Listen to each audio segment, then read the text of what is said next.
बानी पीटीआई ने फौज के साथ ताल्लुकात बरकरार रखने को बेवकूफ़ी करार दे दिया। एक बार फिर फौज से मुज़ाकरात के लिए मशरूत आमादगी का इजहार।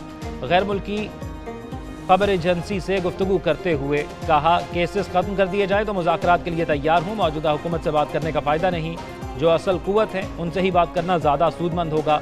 इंतखाबात में अक्सरियत तस्लीम करने तक हुकूमत या फौज से अदालत के बाहर कोई तस्फिया नहीं होगा। अपने माजी के बयानात की वजाहत देते हुए कहा, हमें अपनी मुसल्लह अफवाज पर फ़ख्र है। तनकीद अफराद के खिलाफ थी, ना कि इदारे के।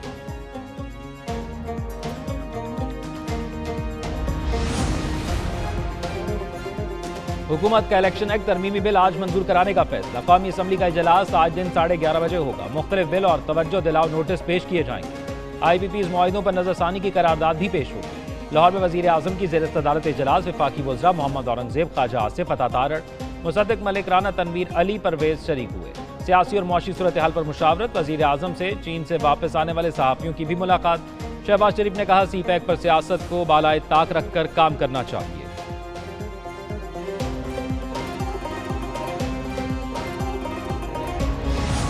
सुप्रीम कोर्ट के ऑनरेबल 2 जज साहिबान ने अपने तफसीली फैसले में जो इख्तलाफी नोट लिखा है, उन्होंने इस बात पे भी सवाल उठाया कि 15 दिन गुजर जाने के बावजूद अक्सरीती फैसला जो है वो तफसीली फैसला जारी क्यों नहीं किया जा सका।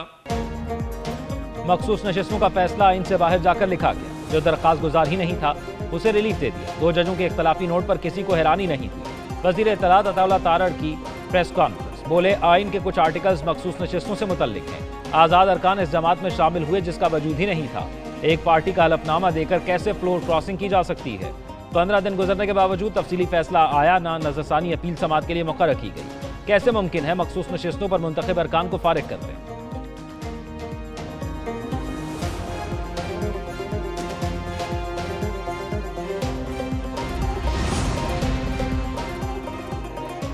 क्या हुकूमत की बड़ी इत्तेहादी जमात ने कौमी असम्बली तोड़ने का मशवरा दे दिया। पीपल्स पार्टी के सेक्रेटरी जनरल नैयर बुखारी कहते हैं, मौजूदा सूरत हाल का हल भी आइन के मुताबिक निकलेगा। अगर सिस्टम डीरेल हो गया तो नुकसान मुल्क का होगा। अगर हुकूमत को खतरा है तो असम्बली तहलील करके नया इलेक्शन करा लें।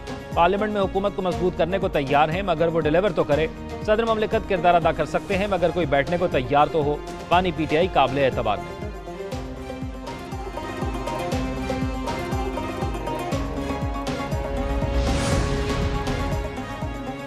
PTI आज सवाबी में जलसा करेगी। पार्टी चेयरमैन बैरिस्टर गौहर और सेक्रेटरी जनरल उमर अयूब सवाबी में मौजूद। असद कैसर के घर पर पार्टी रहनुमाओं की मुलाकात। शिबली फराज भी शरीक हुए।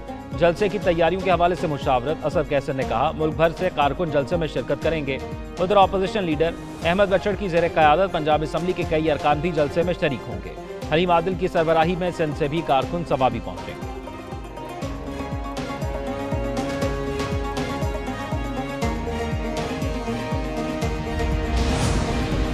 बिजली की कीमत और इसके बिलों का बोझ नाकाबिले बर्दाश्त है। अवाम IPPs के वायदे पर नजर सानी चाहते हैं। IPPs के वायदे के जो नाकिस पहलू हैं उनकी फॉरेंसिक ऑडिट चाहते हैं। रावलपिंडी में जमात इस्लामी का धरना 10वें दिन भी जारी रहा। बिजली की कीमतों में इजाफे और टैक्सों पर एहतजाज। हुकूमत से महंगाई से परेशान आवाम को रिलीफ देने का मुतालबा। नायब अमीर लियाकत बलोच कहते हैं, आवाम की खिदमत के लिए धरना जारी है। पाकिस्तान आईनी और सियासी बहरान से दो चार है। हुकूमत पार्लियामेंट में चीज़ों को बलडोज कर रही है। उधर जमात इस्लामी का कराची में गवर्नर हाउस के बाहर भी धरना। शुरका ने गवर्नर की तरफ से भिजवाया नाश्ता वापस कर दिया। अमीर जमात इस्लामी पाकिस्तान हाफिज नईम भी कराची के धरने में शरीक हुए।